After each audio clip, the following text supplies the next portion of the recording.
GITA-MADHURYA, The Melody Eternal by Swami Ramasukhadasaji. Preface. The Bhagavadgita is an indispensable universal sacred book which is a true guide for all human beings.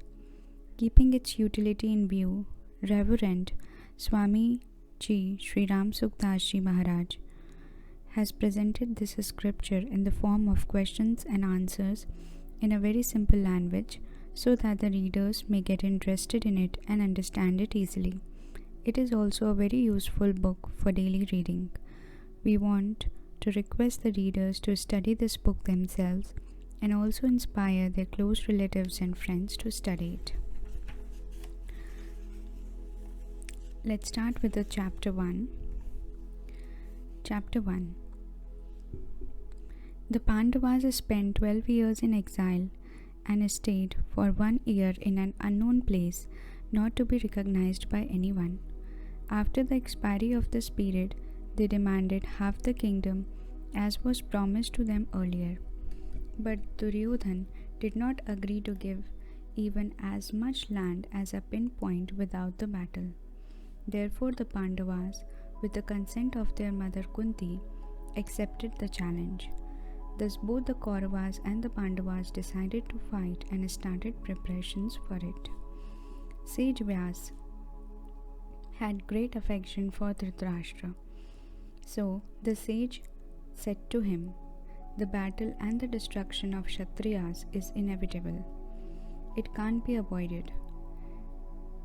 If you want to see the scene of the battle, I can endow you with intuitive vision so that you may see the scene from here."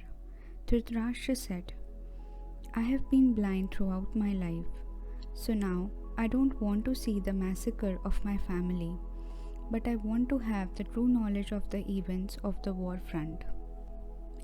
Then Sage Vyas said, "I bestow on Sanjay this faculty of intuitive knowledge, so that he may know, hear and see all the events of the war front and relate them to you." Saying so, Sage Vyas bestowed on Sanjay this faculty of intuitive knowledge. At that time, both the armies were stationed on the war front of Kurukshetra to wage the war. Now the question arises, why Lord Krishna preached the gospel of Gita to Arjun at the time when both the armies were prepared to wage the war? The answer is that Lord Krishna preached him the gospel to do away with his grief. Questions. Under what circumstances was Arjun grieved? When Arjun saw his kinsmen on both the sides and thought that they would be massacred, he was overpowered by infatuation and was grieved.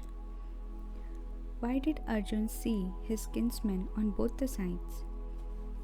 Lord Krishna placed the chariot between the two armies and told Arjun to behold the war-minded Kurus. Then Arjun saw his kinsmen. Why did Lord Krishna tell him to behold the Kurus in both the armies? He said so because Arjun had already said, "O Achyut." Achyut means one who does not deviate from his divine glory. Place my chariot between the two armies so that I may observe the war-minded warriors with whom I have to wage the war. Why did Arjun say so? Arjun heard the sound of the trumpets, drums and was filled with enthusiasm. So he requested Lord Krishna to place the chariot between the two armies. Why did the conch blare forth? When the field marshal Bhishma of the Kaurava army, roaring like a lion, blew his conch, the drums of both the parties blared forth. Why did Bhishma blow his conch? He blew his conch to please Duryodhan. Why was Duryodhan displeased? Duryodhan approached his preceptor Drona and said, "Behold the army of the sons of Pandu arrayed for battle against you. You love them, but they have made Drishtadyumna the general of their army, who is born to kill you." But Drona was not tricked by him and he kept quiet.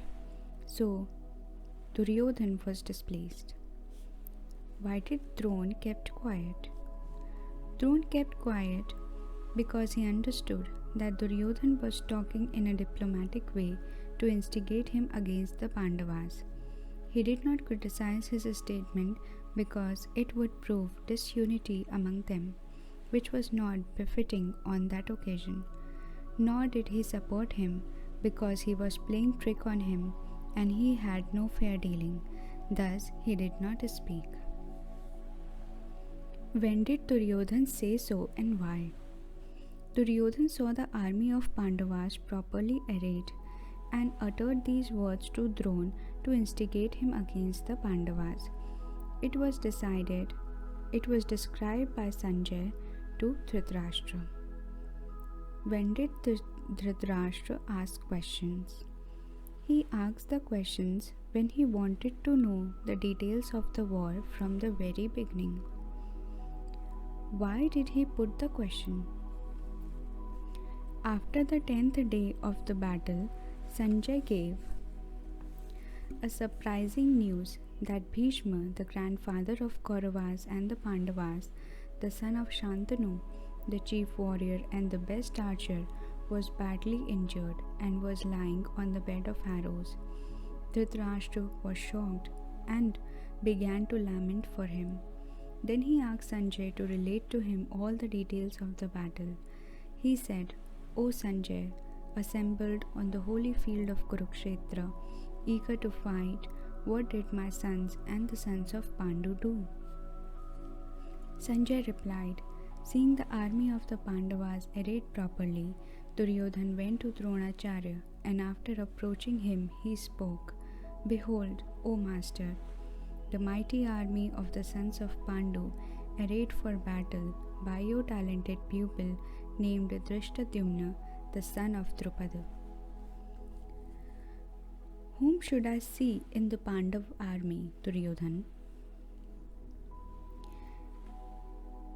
Here in this army are heroes, equal in military prowess to Bhim, and mighty archers like Arjuna, such as Satyaki, Virat, the great chariot warrior Drupada, Drishtaketu, Chaikitana, the valiant king of Kashi, Purujit, Kunti Bhoj and Shaibya, Yudhamanyu, valiant Uttamauja, Abhimanyu, son of Subhadra, and 5 sons of Draupadi, all being great chariot warriors.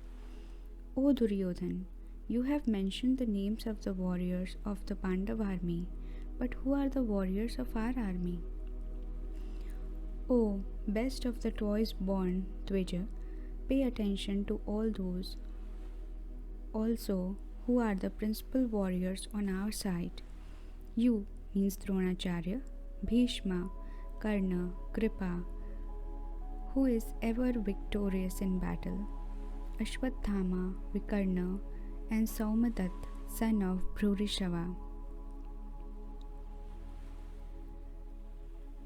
There are many other heroes equipped with various weapons and missiles, well trained in warfare, who have stalked their lives for me.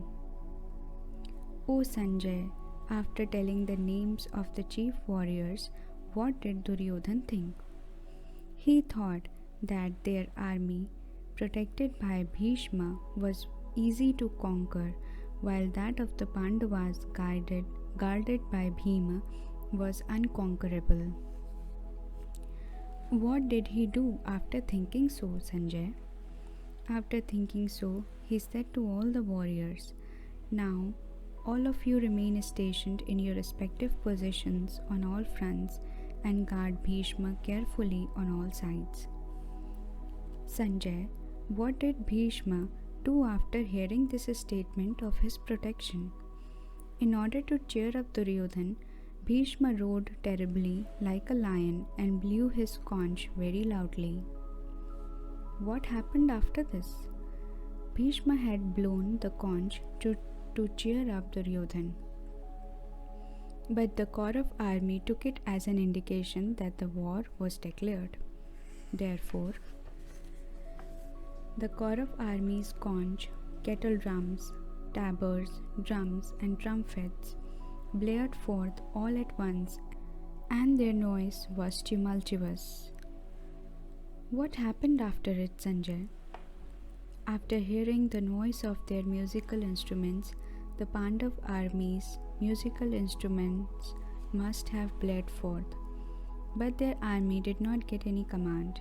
Then, seated in a glorious chariot drawn by white horses, Lord Krishna as well as Arjuna very loudly blew their celestial conch, Panchajanya and Devadatt respectively. After that, Bhima blew his mighty conch, Pondra. Yudhishthir blew his conch, Anantavijaya, while Nakul and Sahadev blew Sughosh and Manipushpak respectively. After that, who blew the conch, Sanjay? O King, the king of Kashi, the excellent archer, Shikhandi, the great chariot warrior, Drishtadyumna, Virat, invincible Satyaki, King Drupada, the 5 sons of Draupadi, and mighty armed Abhimanyu, son of Subhadra.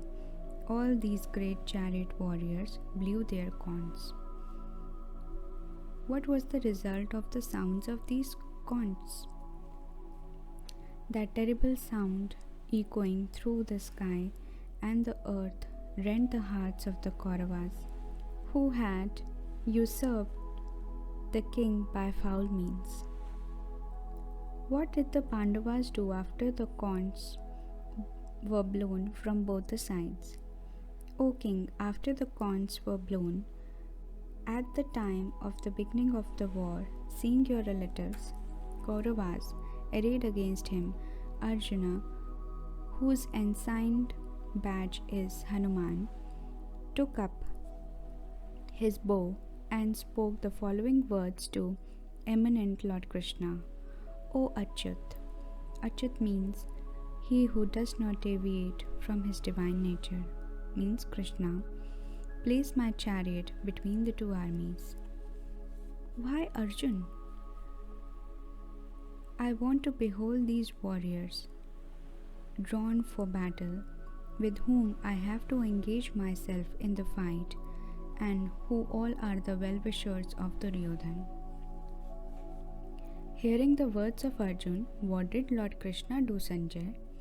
Sanjay replied, O King, thus requested by Arjun, the conqueror of sleep, Lord Krishna placed the chariot between the two armies in front of Bhishma, Drona and all the kings, and asked him to behold those Kauravas assembled there.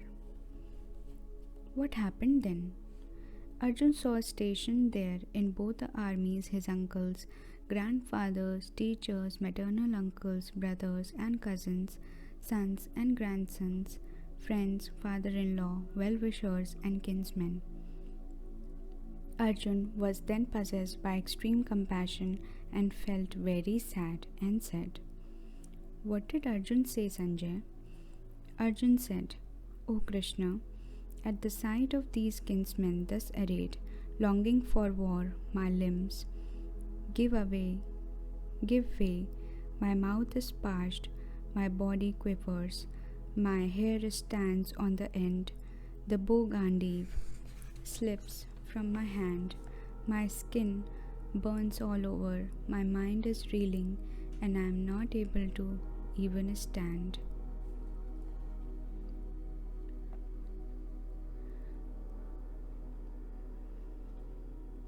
Besides this, what do you see, Arjun?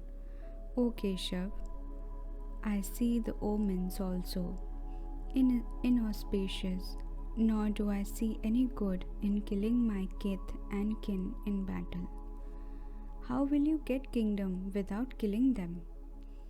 I covet neither victory, nor kingdom, nor pleasure, because what use to us is victory or kingdom or pleasure? Why don't you want victory and etc.? Those for whose sake we covet kingdom, enjoyments and pleasures, are arrayed here on the battlefield, staking their lives and riches. Who are they, Arjun? They are teachers, uncles, sons, granduncles, maternal uncles, father-in-law, grandsons, brothers-in-law, and many other relatives. What will you do if they are prepared to kill you? Though they may kill me, I don't want to kill them, O Madhusudan. Madhusudan means the destroyer of the demon named Madhu. Even for the sovereignty of the three words, how then for the earth? O brother, don't you want to derive the joy after getting kingdom? O Janardhan, Janardhan means he who is adored by devotees for the fulfillment of their desires. What joy can we derive by slaying Dhritarashtra's relative, who are also our relatives? Sin only will accrue to us by slaying these desperados. Therefore, O Madhav, we don't want to kill these kinsmen. How can we, by killing our kinsmen, be happy? They are prepared to kill you. Why are you recoiling from the war? O sir, these people, with minds blinded by greed, don't perceive the evil of destruction of one's own race and the sin accruing from enmity towards friends. But we, who see clearly the sin involved in the destruction of the family, should at least turn away from the crime. What is the result of destruction of a family? With the destruction of a family, age-long family traditions disappear. What happens when the age-long family traditions disappear? When the age-long traditions disappear, sin takes hold of the entire family. What happens when the sin takes hold of the entire family? With the growth of sin, the women of the family become corrupt. What happens when the women become unchaste? When they become unchaste, there ensues an intermixture of castes. What happens when there is intermixture of castes? Intermixture of castes leads the destroyers of the race as well as the race itself to hell. Deprived of the offerings of lumps of rice and water, the means of their race also fall. By this intermixture, the age-long caste traditions and family customs of the destroyers of the race get extinct. What happens to the men whose caste traditions and family customs get extinct? O Janardhan, we have heard such men have to dwell in hells for an indefinite period of time. When you already know the consequences of battle, why are you prepared for it? It is indeed a matter of great surprise and sorrow that, goaded by the greed of a kingdom and pleasure, we are intent on killing our kinsmen. Now, what do you want to do? I shall be unarmed and unresisting in the battle, in spite of the fact that the sons of Dhritarashtra, armed with weapons, should kill me. That would indeed be better for me. What did Arjun do after saying so, Sanjay? Abandoning his bow and arrows, Arjun, overwhelmed with sorrow, sat on the seat of his chariot.